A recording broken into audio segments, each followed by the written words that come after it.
We're here at the location where you're going to do your first deer hunt, and I'm really excited for you to get out in the woods and do some scouting.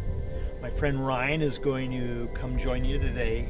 He's a biologist and has a lot of experience hunting. He's going to give you some guidance on how to really read the woods and understand animal behavior and a good place to put your ground blind. And here comes Ryan. Hey Mark. Good to see you. You too. This is Alex. Alex. Becca. Becca. Hi. And Pierce. Hey. So Ryan's been looking at the maps, and I think he's figured out some spots that might have good potential. Why don't we show you the areas on the map, and then you guys can get out in the woods. Mm-hmm. Awesome. Great. Sounds good. I think for a lot of people, scouting can kind of be intimidating. One of the best ways to kind of break it down is to start with a map to begin with. And what you want to do is try to eliminate as much ground as possible before you even go out to the site. There's a lot of areas on the map that have some kind of open areas or water.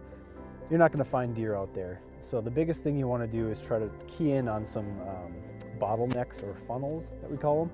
Basically, it's just an area that really pinches the deer traffic down into a smaller area. So you can see for this one in this zone that we're hunting, there's a kind of a wooded corridor that kind of goes right through here. It's got open ground on each side.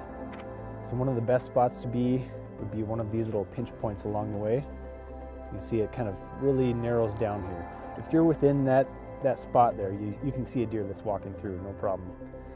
So the other thing you need to think about then is the wind direction.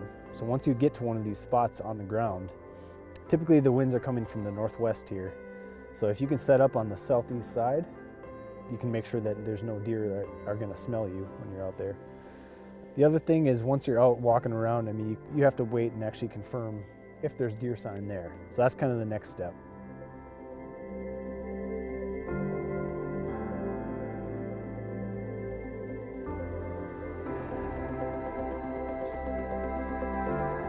Got some tracks going along the trail here. There's a pretty good one. I mean, obviously it was pretty muddy here. They really sank in. So you can see right here, the points are kind of facing this way. That means that they're hooves, so it was walking this direction. Generally, if you just find the front two tracks like that, it's probably just going to be a doe or a fawn. They'll be about that size. When you start to see two little kind of dew claw marks in the back, especially if it's a lot bigger track like that, you know it's a buck. So you see with this bed here, it's not a huge bed. You know, we saw one further back that was a lot bigger. So a lot of times if you find a cluster of beds like this, it's usually a doe and fawn or a couple does and a couple fawns. Throughout the year, they pretty much band together as a group. So what you'll see is it's just matted down. You know, if you look at the existing other grass around, you can see it's really pushed down. Sometimes you'll find chunks of hair or even some scat that are kind of laying nearby. But usually this is what you're looking for. If you find a bed that's, you know, a lot bigger than this, it's a pretty good oval, and it's further away from all the other beds, that's usually a buck, because they tend to hang out by themselves for the most part, especially during like this time of the year. They're pretty solitary animals. Now, do these influence where you want to put your blinds? If you find a really concentrated bedding area where you know there's a lot of does, you can set up near one of them, not close enough that you're gonna spook them, but close enough that if a buck comes by, you know, he's going to be downwind checking it. Or if you're just looking for meat, you know, you just want to take a doe, I mean, that's also a good option, is just set up near one of these, because they'll usually go there during the day.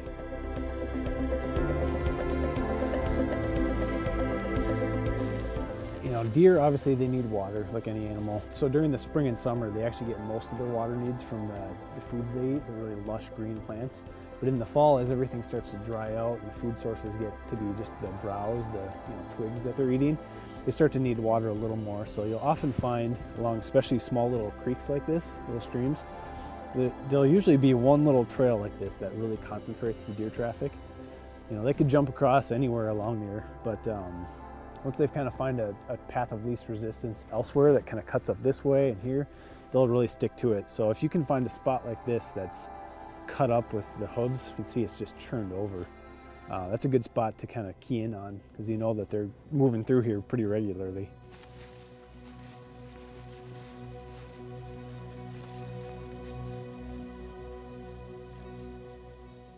So you can see here's the scrape that, you know, deer will kind of use their hooves and scratch away everything. And actually here's a rub on the tree right next to it here. So they use their antlers and scrape away all the bark on the tree. That's pretty fresh. Yeah, it looks very fresh, yeah. What's the purpose exactly for them to be scraping So, it with their... Early in the fall, as the daylight kind of shrinks, it's called the photo period. As that shrinks, the testosterone levels in bucks really, you know, skyrockets. So they start rubbing trees mostly to get rid of the velvet that's on their antlers. This time of year, they're mostly using it as kind of like a signpost, territorial marker. They'll use it to kind of strengthen their neck as they're, you know, sparring against these trees, basically. And removing the velvet off of their the antlers, why, what is that? So during the summer, the velvet is basically the growing tissue. It helps provide all the blood and the nutrients that actually fuels the bone growth. And then as the fall comes on and it starts to trigger that, it gets kind of itchy, so they'll start to scratch it away, and that's when they polish the antlers, so it's just the bone at the end. Okay. So yeah, it's pretty crazy. Yeah. All right, so we're not too far away from where we found that the rub and the scrape. It was just kind of just over this hill here. But you notice that whole area was really open, and here it transitions to really heavy buckthorn. It's a lot thicker. You can see there's a trail kind of cutting right through here, so they're definitely walking right through this thick stuff and avoiding, you know, some of the open area. I think it'd be a good spot to set up a blind kind of right here on this existing structure here. And you know, as they come out of here, they're not going to really see you at all. You've got enough natural backdrop right there. So I think this would be a good spot.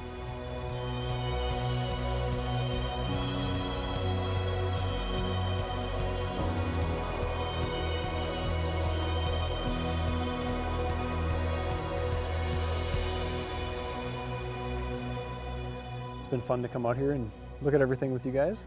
So good luck.